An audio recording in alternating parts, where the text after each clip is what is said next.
Hi, Savvy Parents. This is Dr. Taniesha Burke here with you again, helping you to raise healthy children while enjoying this beautiful journey of parenting. On today's episode, we're talking about how to manage children who are always interrupting or engaging in pesky behavior, especially when we're doing something or engaging with someone that does not include them. So what is the meaning behind this? Children become very interruptive and pesky when they feel that the sense of belonging and connection that they have with us is under threat because we as mommy and daddy, we are now focusing on someone or something that does not involve them. And we see it a lot with very young children. So I want parents to understand that this is a normal response, but it's important for us as parents to respond in a way that does not include anger or punitive punishment or responses to our children. We can respond to them in a way that's respectful and kind. A lot of times as parents though, we give our children all the extra attention and they do not learn that life involves mommy and daddy doing things that do not include them. Okay, so let's look at some examples of how we can prepare and teach our children that the world does not revolve around them. So what can we do?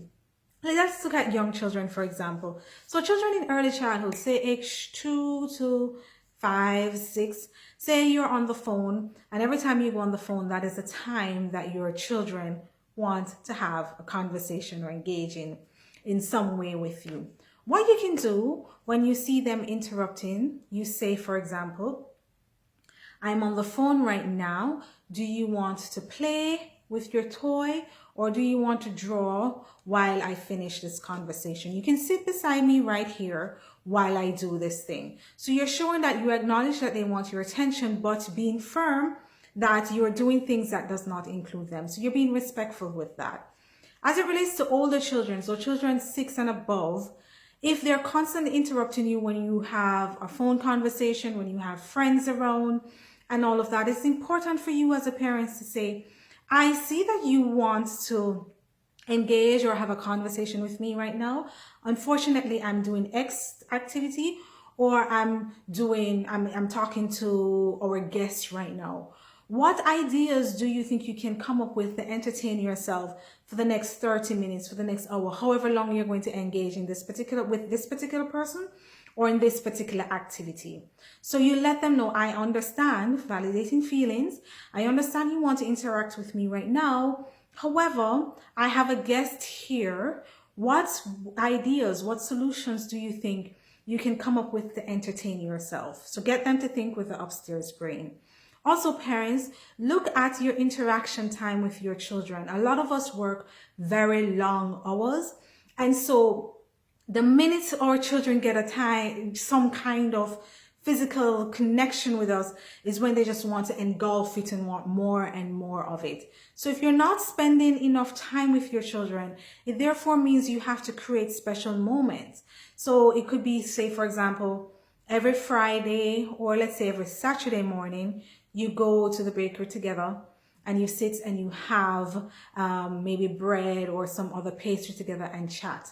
You do that every Saturday. Your children will know, even though mommy and daddy are busy, every Saturday I have this one-on-one with, say, daddy or mommy. So if 2 parents in the home, each parent needs to create that special moment on a consistent basis with children.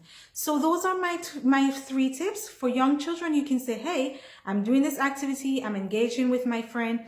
Do you want to sit with me by my side until I'm done? And you can do either your coloring, your drawing, or you're playing with toys.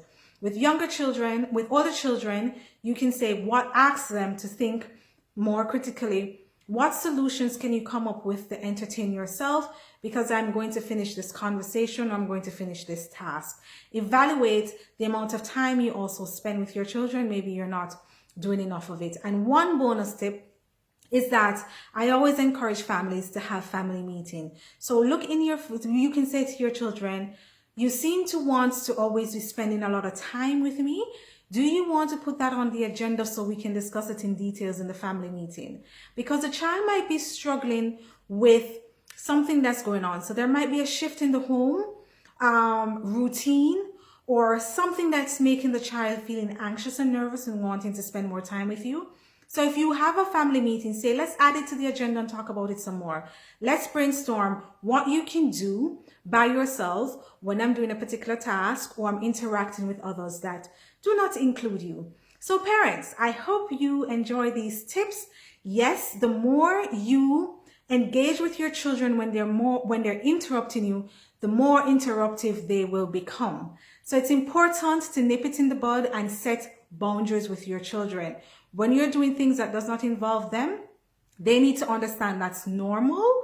And when you're engaging with others, they also need to know that that is normal. And you set the limits with them. The more you overcompensate for that, the worse the interruption and the peskiness will become. So thank you for tuning in. Don't forget to like, comment, and share. Take care until we see each other again for our next parenting tip. Take care. Bye.